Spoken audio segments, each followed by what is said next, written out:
जिल्हा परिषद कळंब चांडोली बुद्रुक गटात 2017 ते 2025 पर्यंत प्रगतीच्या पावलांचा कार्य अहवाल सध्या माजी जिल्हा परिषद सदस्य तुलसी भोर यांच्याकडून आणि माजी सभापती उषा कानडे यांच्याकडून प्रकाशित करण्यात आलेला आहे। तो अहवाल लोक आवडीने वाचत आहेत।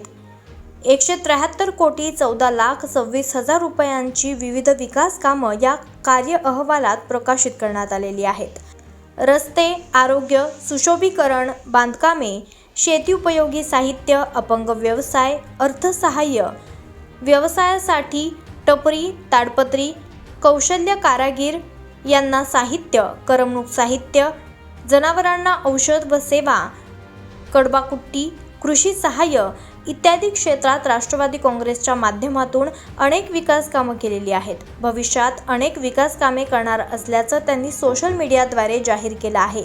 यात प्रामुख्याने प्रत्येक गावात ज्येष्ठ नागरिक आधुनिक कार्यालयासाठी प्रशस्त इमारत आणि वृद्ध लोकांसाठी नाना-नानी पार्क, तरुण युवक युवतींसाठी दर्जेदार अभ्यासिका आणि राष्ट्रीय दर्जाचे खेळाडू तयार व्हावेत यासाठी क्रीडा मैदान तयार करणार असल्याचं जिल्हा परिषदेच्या तुलसी भोर आणि पंचायत समितीच्या उषा कानडे व सीमा खिलारी यांनी वचन दिलेले आहे।